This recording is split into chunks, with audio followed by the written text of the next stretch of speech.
So should we start from the beginning? Yeah. Have you ever heard of Alex Hermozi? No, but I'm about to. Why, yes, you are. Very interesting. I've seen some of his shorts on Instagram. I've heard of him before on this podcast. His story is wild. His father is from Iran, and he's an Iranian single father. I think Alex's only child. His father came over here with just $1,000 because there was conflict in Iran, as usual. He couldn't speak a lick of English, but he had a medical degree. And Alex said that's probably the only reason, that's the only thing that saved his life is the fact that he was educated.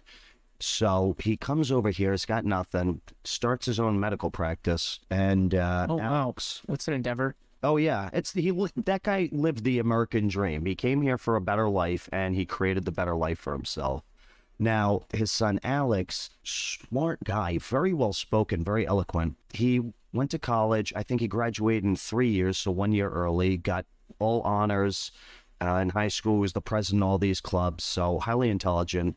He ends up getting out of college and working 2 years in intelligence. He had top secret clearance and everything. Oh, yeah. He said it was a great talking point at dinner parties, but that was about it because the job was pretty boring, and he always kind of thought, is this what my life is? It's wild. So he got into the intelligence agency. Yeah. How'd he do that? Did he go to college for it? I don't know actually what he went to college for, but I know he went to college and he graduated in 3 years. What are you Googling it? That'd be great. I am ChatGPTing it with internet access.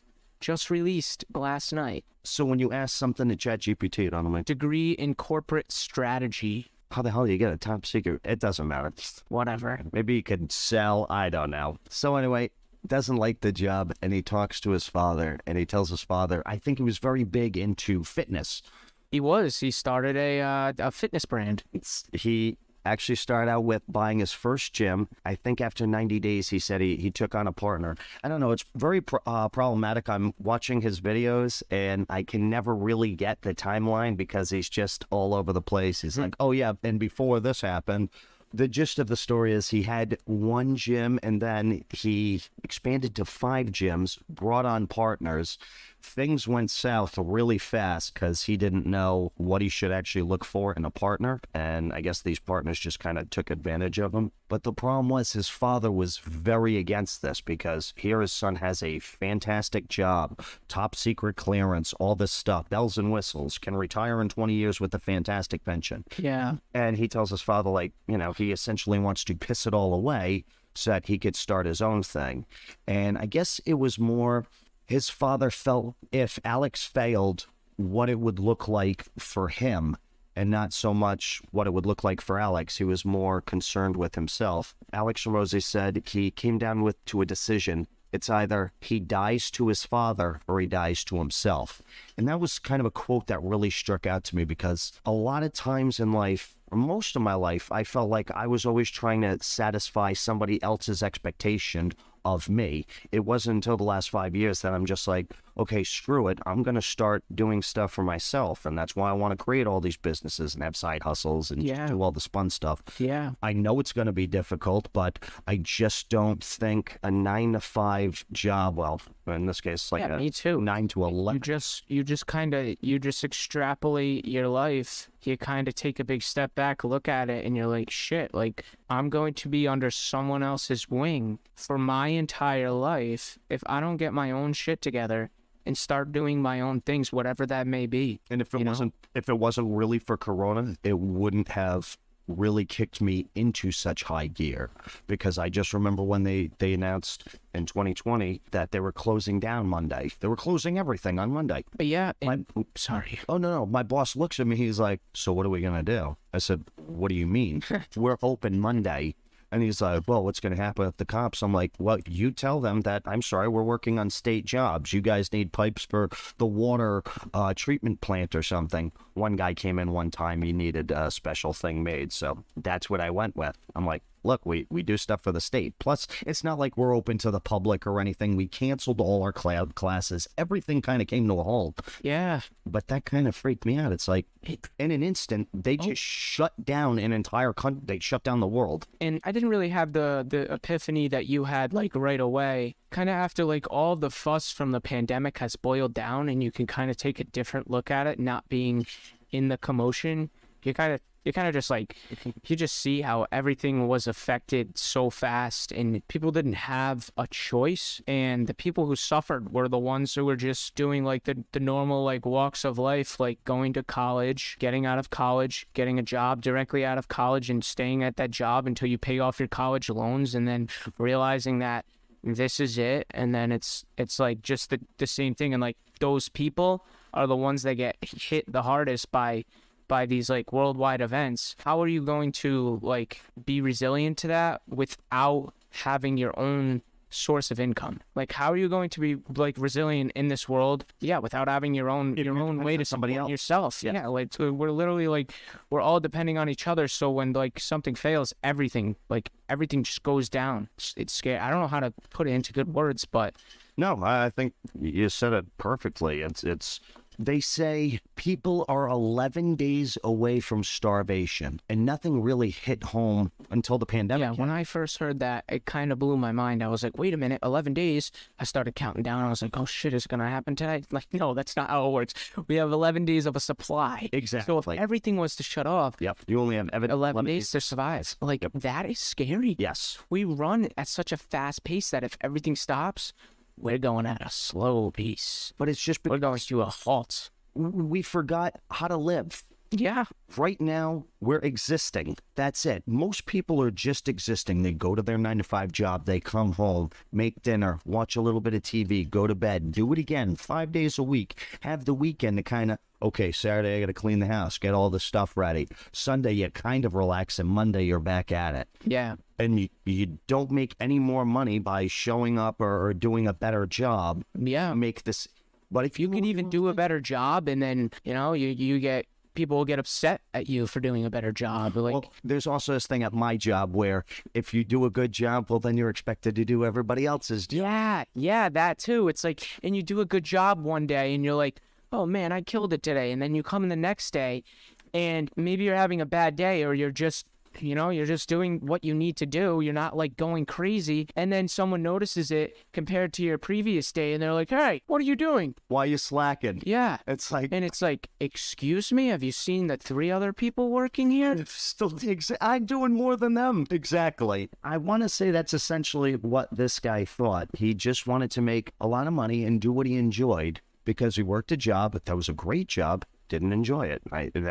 There's a thing to finding your own freaking happiness in life. So when he said he had a choice to either die to his father or die to himself, it's either you live for your father's expectations or you live for your own. Yeah, that's such a great way of looking at it, because it's like, are you going to listen to, like, my parents always tell me that. They're like, oh, get a job with the pension. It's like, I don't want to be like locked up. And then again, I don't want to go into something that's telling me, hey, come get locked up. Like, no, like, I don't want to lock myself into that. And then they're like, no, you're not locking yourself into anything. It's just the normal thing you got to do. And I'm like, what? Yeah. And there's no guarantee that that pension will be there when you retire. That's the thing, too. Things are changing at light speed. Maybe 10 years ago, yeah, that pension's going to be there. If I started 10 years ago. I think the state of Rhode Island lost $2.5 million from the Silicon Valley Bank thing, and that was for their pension fund, which is already underfunded. And that's the problem with practically every state. All the pensions are completely underfunded. There you go. I think we are so backed up. It's not just a prediction or a thought. It's happening. Oh, it's reality. It's actually happening. Wow.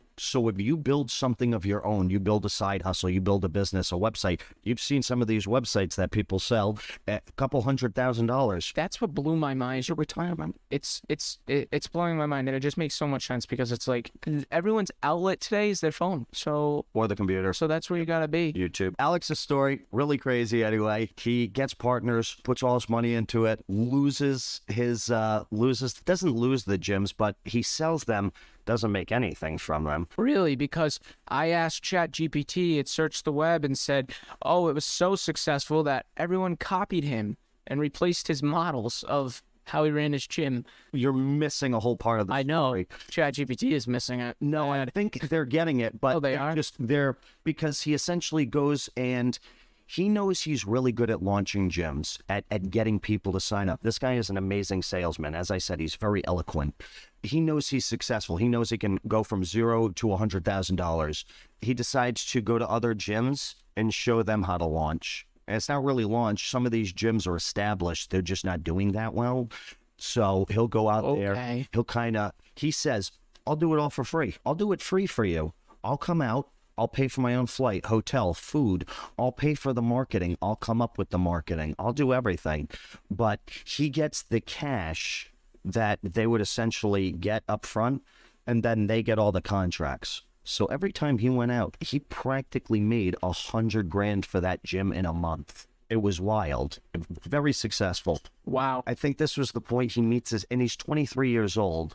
This is when he meets his wife. Their first date, I think she was a sales rep for a 24-hour gym, and she was fantastic. She was #1 sales rep across the entire gym industry for 24-hour fitness. So he tells her on the first date, he's like, why don't you quit your job and come work with me? And we'll build something together. And she thought it was crazy. And, apparently 5 weeks later, as he's doing all this, he's going around the gyms and selling memberships and stuff. He shows her, he's like, one day they get together. They're processing all these charges, like $150,000 they're processing. And she's like, okay, I guess I'm in. And she quits her job and they work together. And when they do it for a bunch of gyms, there were times when the gyms would have like entire refunds because the gym owner would all of a sudden get from 70 clients to 370 clients.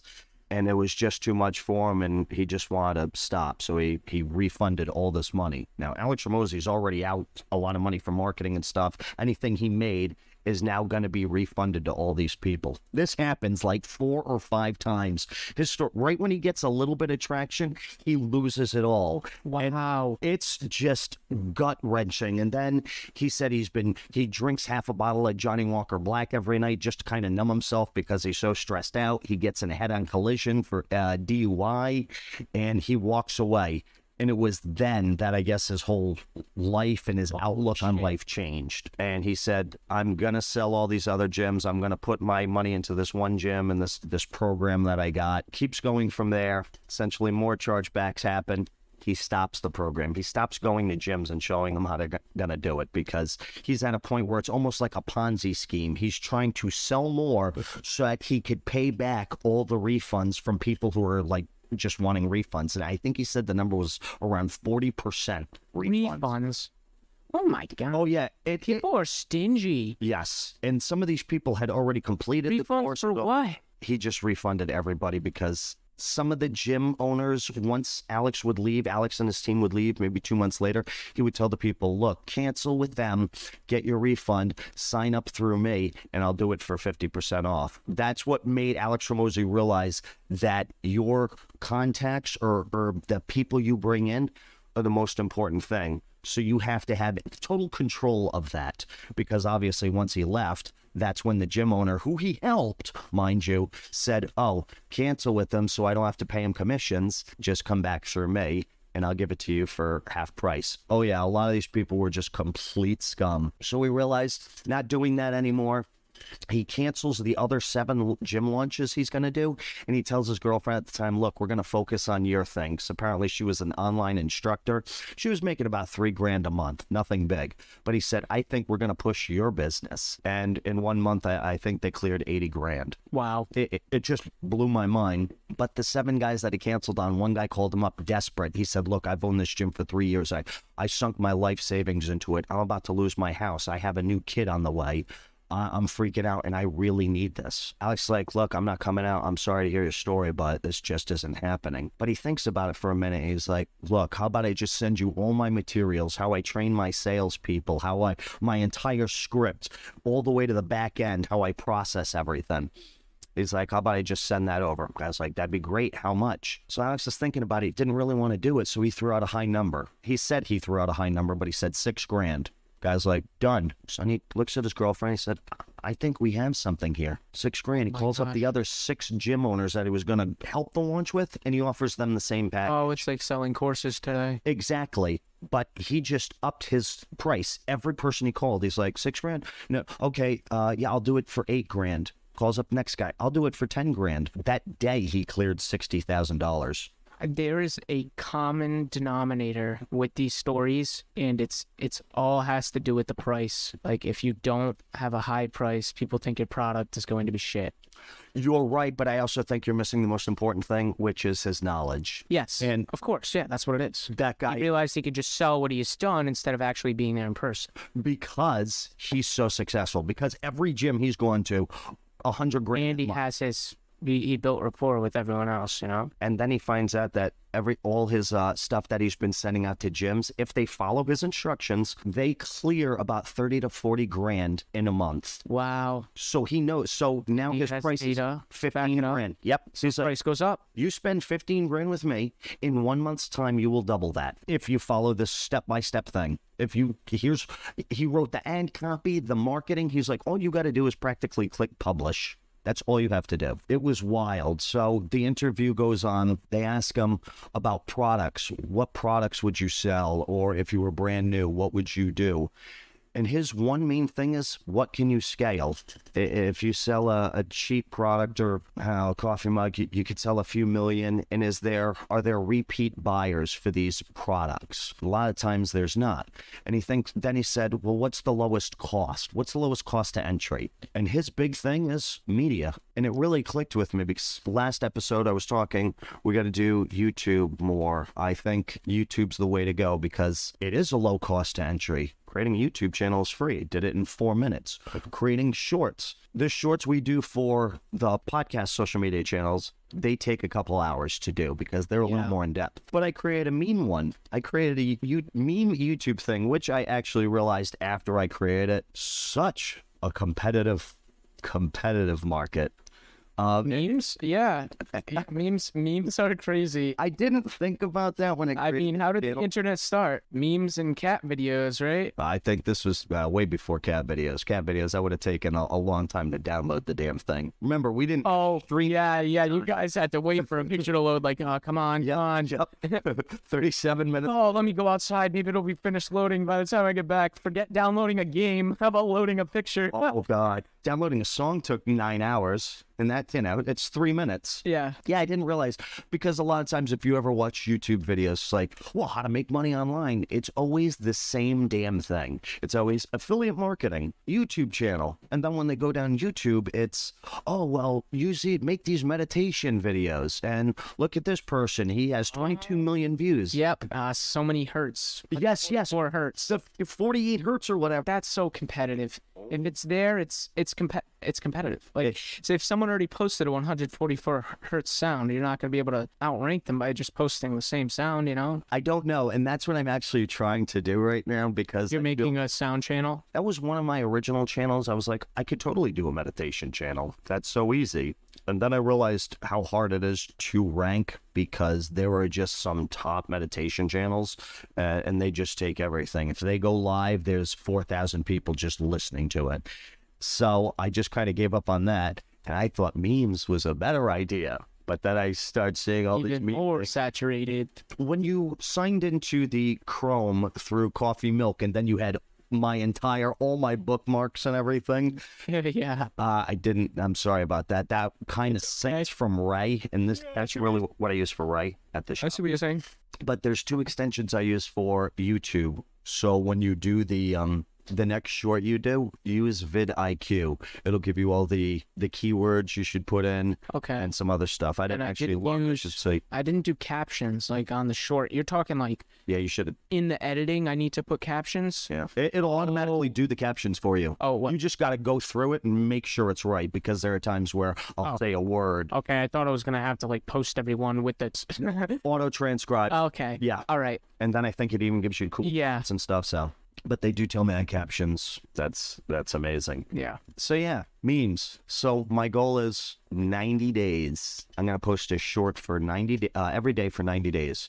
And I just want to see what happens, because I think we could actually, if you stay that consistent, I think you get monetized. Shorts are definitely easier to stay consistent with too. So 100%. Yeah.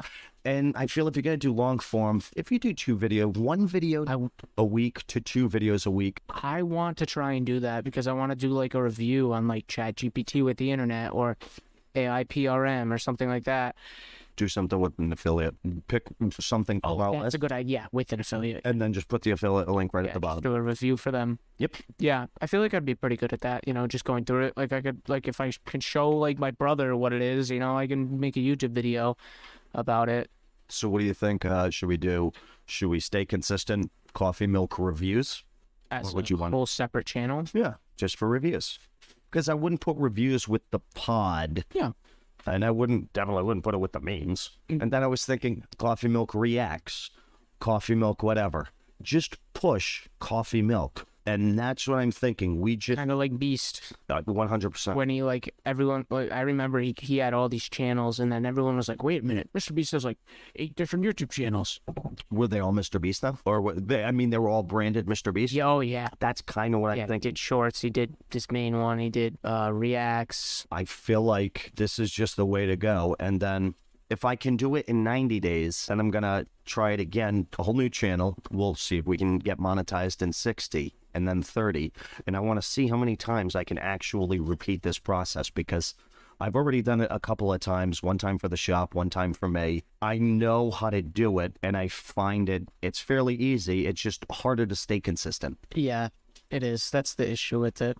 Not the issue, but that's the wall you gotta hurdle over every once in a while. So I figured, do you think you could take over the coffee milk pod stuff, and I do the coffee milk meme stuff for a little while? Like the shorts for Coffee Milk Pod? If you could do one a week. Yeah. 2 max. Or I expect 2 max. If you could do 4, fantastic. Yeah. When I say 2 max. Yeah. I've been wanting to make a short. Like I want to try recording with my phone. I just need to do it at night. I need to remember when it turns dark, I have to do it, because when you're doing it during the day with all the reflections of the light, recording the screen with the phone looks like garbage. And I think that's what you did, and that's why I want to try it. Is that the video That's the one that popped off. Okay, I did that, and I actually tilted my screen back a little bit, and I had the camera just so you had it perfect.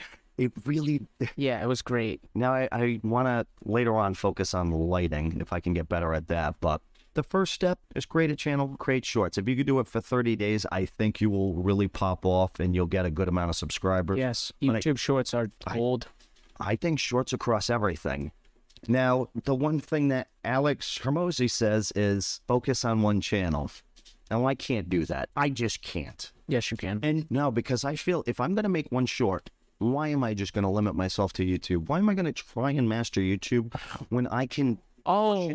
He's telling you to... Yes. That's the dumbest thing I've heard. Master Instagram. Okay, well, that was back then, which makes a lot of sense. But now, Instagram is like bottom of the barrel. So... seems harder to get up. There is no point in focusing on just one, because if like you got to think about Google and all these search engines, like they can tell what content is up on what short form video platform, like we're talking about short form video, not about YouTube shorts, not about TikTok. It's all the same thing. Yes. So if you're going to post it in one spot, why are you not going to put it everywhere? It's like if you have a product, why are you going to put it in just CVS when you could put it in CVS, Walgreens, Walmart, Rite Aid? There you go. You're the man. If you're going to post it everywhere. So that's what I essentially want to just focus on. I think we're amazing, or we will be amazing more at media. It doesn't cost anything for us right now. I don't want to consistently do this. I hope when we get monetized, we can bring on somebody to do. If I could get somebody to just do meme shorts for us, it's like, great. That channel's already monetized. I will pay a person to produce videos to continue making revenue. If it costs $50 and you make $100 in the video, boom, it costs $50 to make $100. Oh, yeah. That's a beautiful thing. With the Coffee Milk Pod... Still on that run to $1, though. We'll get there. I mean, yeah, I got my website. That's already... It's a different amount of time for everyone and every project, so... Yes, that's the thing. And I think it's the fastest way to grow anything is through video. You tell me all the time, everybody's hooked to their phone. Sometimes when I come home, I'll get on Instagram or YouTube Shorts, and I'll watch a video, and then I'll scroll. And an hour and 10 minutes goes by, and it's like, shit, I got to go to bed. I got to wake up at 7 hours to go back to work. Short-form video sucks the life out of your brain. It really does. And that is why it works. And I didn't want to create anything. Obviously, memes are kind of stupid, but I want to at least create content that will put a smile on somebody's face. Yeah, you know? That's all I care about. We could go crazy and we can go political, but that's not me. And I love the like the unethical ways of trying to gain traction on media. I wish Elon Musk would just respond to the damn tweet I made.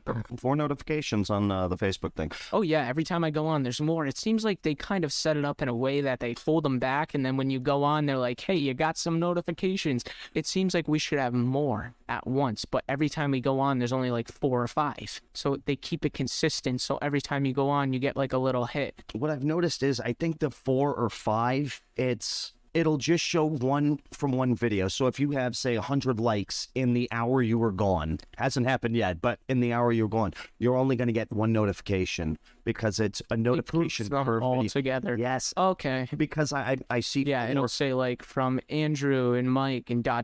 liked your reel, create an app with AI in seconds. Yeah, that first reel that you posted is going nuts. You should also look at when people share, like it, like find the share and then Like the share. Yeah, I do that with all of them because it seems to have worked. Yeah, it's those little buttons are very easy to overlook. It's like you kind of like when you're having conversation with someone, like you want to look them in the eyes, you want to respond to what they say, you don't want to run them over. But on social media, you have to click the like button, you have to comment, and you have to share, because that is how you do the due diligence of online communication. And it's like it's so easy to overlook because they're just buttons, you know. And it's like, oh, how are they gonna see my comment and respond? You know, do they have time for that? It's like, yes, they do, you know?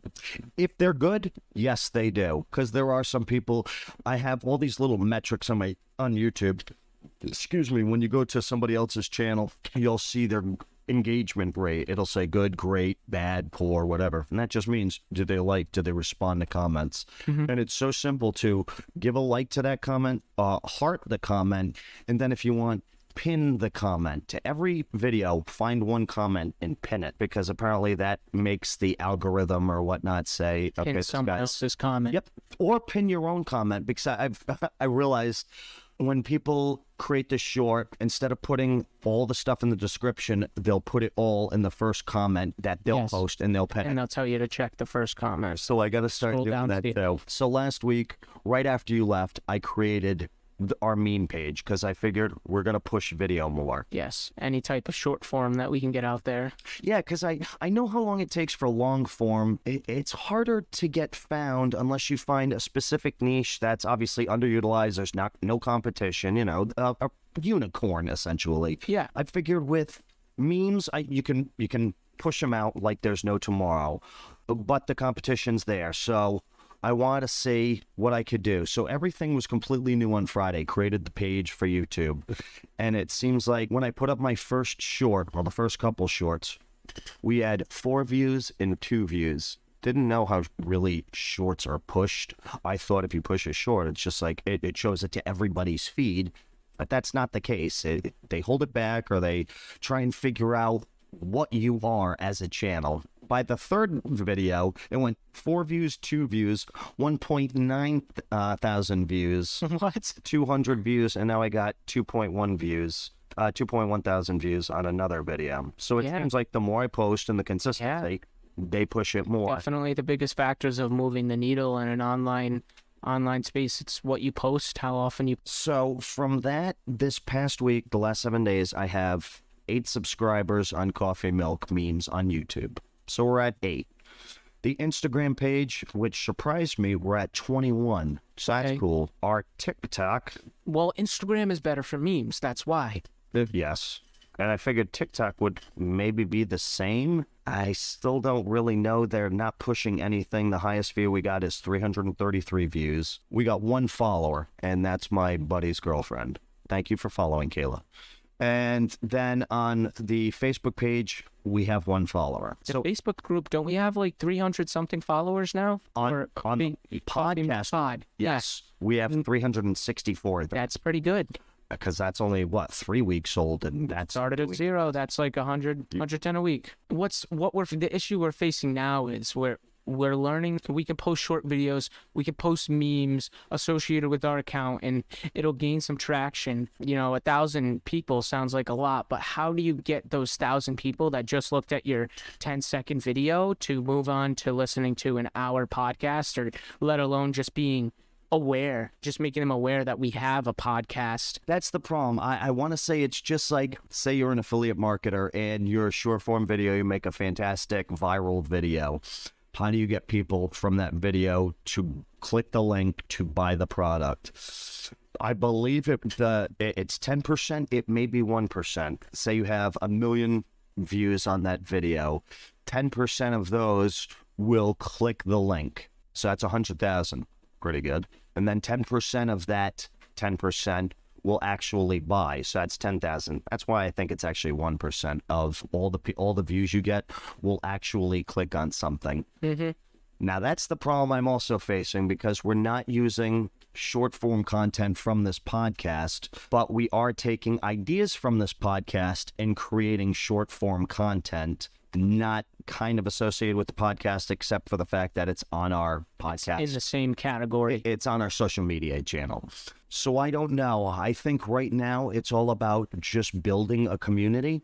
Yeah. And I don't care what kind of community. Yeah. You'll have a TikTok community, Instagram, Facebook, and YouTube. 4 separate things. If we get a couple of those people to listen to the podcast, that's fantastic. But if we can just monetize what we already have, that's even better. I just want to get something to kind of bring us a little cash flow so that we can promote more, do bigger things, and that's how you're going to grow. We're just using this to build a community of people to get monetized, to get cash flow, to do bigger things, to essentially get those people back to the podcast. Because yes, a meme channel is not, people who like memes are not essentially going to like a podcast where 2 guys talk about different side hustles and a lot of AI stuff. Yeah. But that channel could be big, because I'm researching channels, 30 million views on shorts. It's about $1,000. Shorts pay nothing in comparison to what long form content does, but that's fine by me. If I can get 30 million views on something and we make $1,000, okay, well, if we just split that up, there's 500 each. But if we take a majority of that and buy something else, another website, or I don't know if you can buy YouTube channels. Yeah. But you could buy marketing. There's a lot of stuff you could do, and then just grow from there, make more money, buy more things. Yeah, that's the thing. It's like, you can't look at it as, okay, I'm doing this to make money. It's like, I'm doing this to make money to be able to make what I'm doing easier so it can grow more. It's like, I'm getting the money so I can have more outreach. Yes. Instead of getting the money to have the money, because the money that you make from building up a community and then just to the point where you can squeeze some money out of it, you're not going to make any money. No. You need to use the money to build your community. Like, the money is like the fuel of the community. Exactly. It's the wind in your sails. The money just buys time, and that's all I Exactly. I want to buy the time. I don't care about the money. The money's irrelevant to me. Yeah, so then you can have ideas and just like run with them way faster. Yes. If I can pull you off of shorts and get you to think about something else, and we hire somebody else to do the shorts, yeah. then that's one less thing we have to worry about, and that's something that will keep producing steady cash flow. And right now it's just about cash flow to get more time. The podcast, I don't really care about getting it'd be awesome if we got 1 million listeners a month or an episode, but the podcast was just a way for us to get together, brainstorm ideas, and just hack things together and then talk about it. It's to keep us accountable, and it's just something to look back on later on when hopefully we've made it and it's like, wow, remember when we did this, or we were scrounging together for this. Yeah. That's why I think I'm pushing this whole media narrative. Like, it's Coffee Milk Media. That's what we're doing. It's an umbrella company. From there, we got Coffee Milk Pod. We're going to have Coffee Milk Memes, Coffee Milk Reactions, Coffee Milk Reviews. We're just going to blow up Coffee Milk. So it's not going to be associated with the pod. It's going to be associated with just a conglomerate media company. I mean, the Breath of Newport thing is it was just a very great idea. But I think, obviously, you asked me when we came in, how do you get people to buy air? Well, that's the whole point of this media company, because I believe that the air thing is obviously a viral product. It's not a necessity. Somebody who's got money can buy it just for the novelty of it all. So if you can create a awesome short form video that gets people to the website and purchases one or two, because I don't, it's not going to make us millionaires by any stretch of the imagination. It's a cool idea. Can it work? Can we sell air in a jar? And I think the whole component of that is a viral marketing, a viral media. You got to make a short form content. You run down the beach, like, screaming or something, where you add sound effects in. And that's how, if you get that viral and 1% click over to the website, even if 0.1% of those people buy, I'll consider the whole damn thing a success. Because right now, we got $25 for the website, $15 for the jars. So we're in it for $40. We cover that. I consider that successful. We create a viral video. What's that? We'll cover that. We're amazing.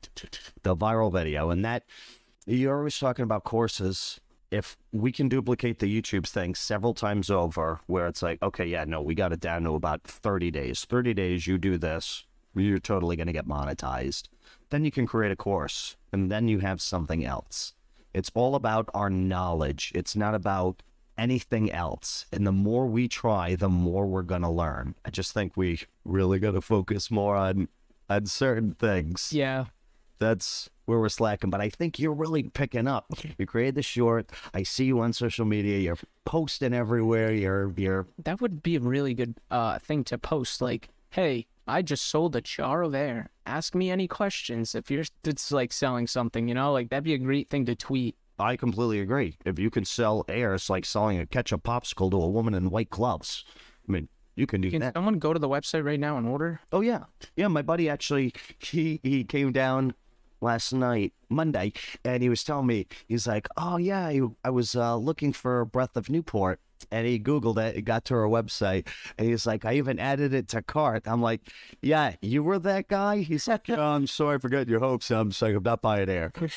I understand. And then he was even asking me the same thing. I said, there's a viral component. He's like, yeah, I agree. That's more a viral thing. So all of the hard work is done. 100%. The last piece is just creating a video, a great video, or several, because it might take a little while to get the views, as we've seen. Can we do it? It's the concept. That's it. And I'm very excited for the future. I think we're getting more of a plan of... Ooh, that's such an uncomfortable thing. It's selling air. It's like, come on. No. See, you're uncomfortable. No, I still think it's amazing. Stepping out of your comfort zone, It's like, this is something you can really get beaten up for, If people put comments on that video, that's fantastic because it goes more viral. Oh, I don't care if it's hate or good.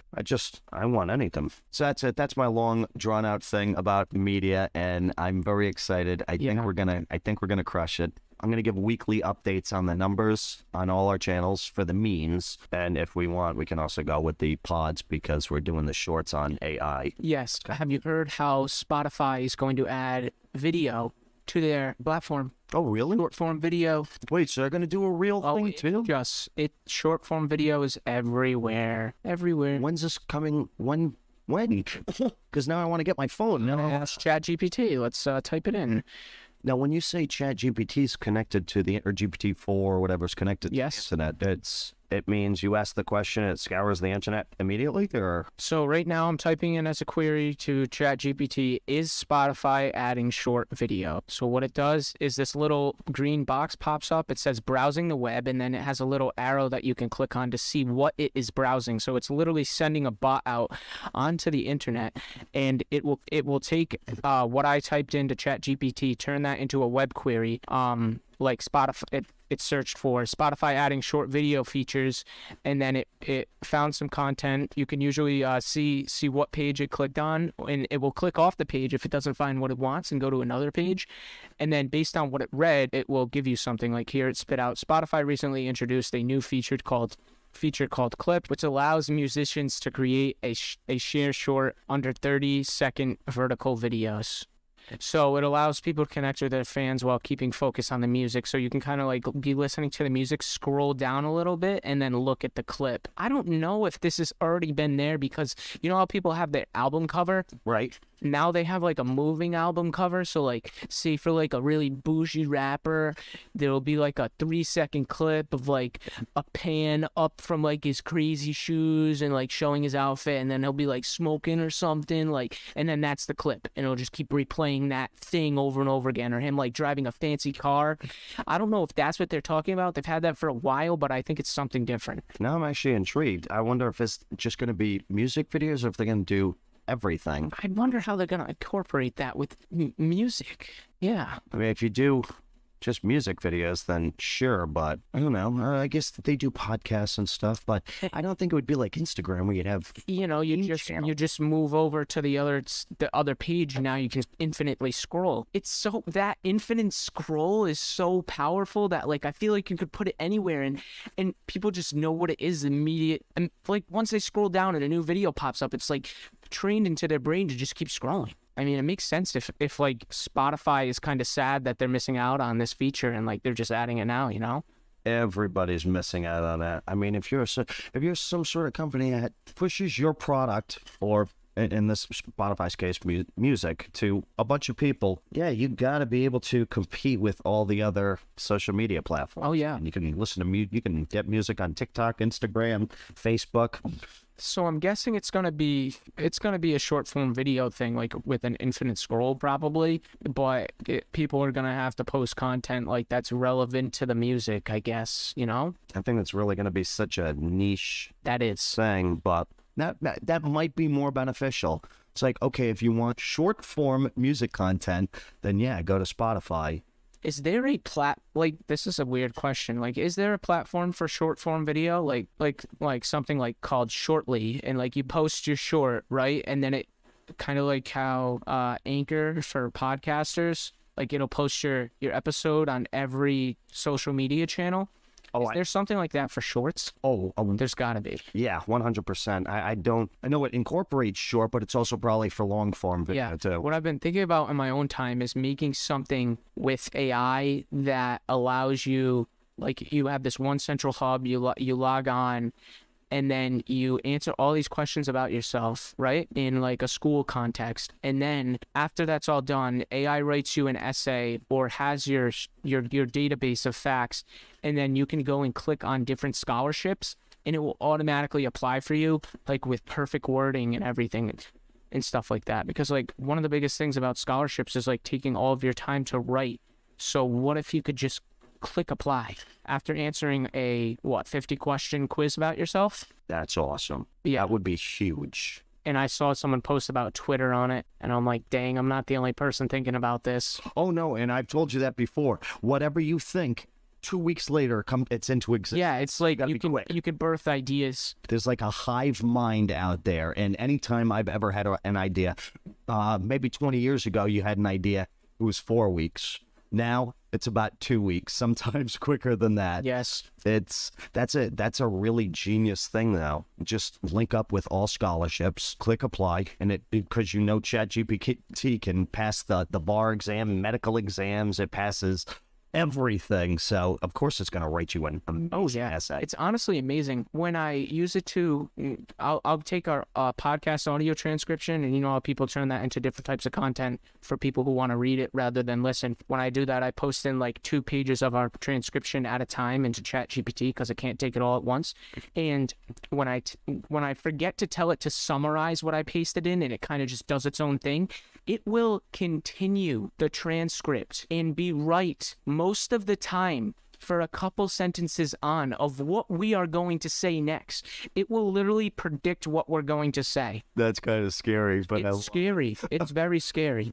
I absolutely. Yeah. So like, say you're writing a letter, or you already have a half written letter and you just post it in there and you tell it to continue the letter. It could very well write what you have written. That's what's just so incredible about it. Sorry, that just has me thinking. It actually predicts what you're going to say next. Wait, didn't you say? That's how it's built. It's built on predict. That's what everyone says. I mean, I'm not an expert on it, but everyone says that it's a model that just predicts on what's going to come next. You were the guy who said it last week's episode because you had asked a question in ChatGPT and then you put that out there. I don't know if I cut it or left it in, but it was what the future holds for AI, and AI was going to become a robot and they were going to start their own businesses and everything. And you were telling me that AI is just predicting what word comes next, and that's what they came up with. And what if we do coffee milk AI?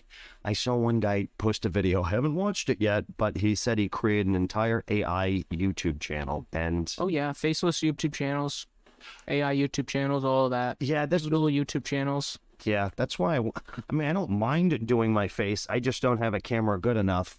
I want 4K. I mean, the cameras we have suck, and I just love good. I just bought a webcam the other day, actually, because I had to take an exam, and you know how you need to do a webcam with it now. Oh, yeah. Yeah, you have to take a picture of yourself. Then you have to take a video of yourself counting from 1 to 10, right? And then you have to show your ID and school ID to the camera. And then you can take the test. So after you've been all rattled up and confused and recorded, now you can take your test. Now I want to see if you could actually get... Oh, yeah. And I'll have issues like my parents talking in the background, or one day I took the test in front of a slider glass door, so my glass door was behind me, and then the teacher texted me and she was like, or emailed me and said, yeah, next time you take the quiz, you're gonna have to move to a different location because there's a glass door behind you and I can't see you. And I'm like, what in the heck are you saying? Because I could see myself in the video the whole time. And it's like it makes you invisible. And then I'm getting told how like I can't have people in the background while I'm taking the test. It's like, are you living in reality? Like, do you realize what you're emailing me right now? I'm in my house. There like are other people. We are in an asynchronous class. You have the easiest job you could have right now, and you're reaching out to your students, critiquing them on not on the work that they're doing, but how they're attending class, and like it's ridiculous. You can't make it up. It's hilarious. See, thankfully, I'm not living in that time anymore. I'm done with school. Yeah. Oh, I am done with. I don't want to be in school. I hate it. I think it's only a hindrance. What school has become, yeah, it's a hindrance. Just like when we were talking about a couple weeks ago, accounting. Just give people something to do. Don't try and teach them.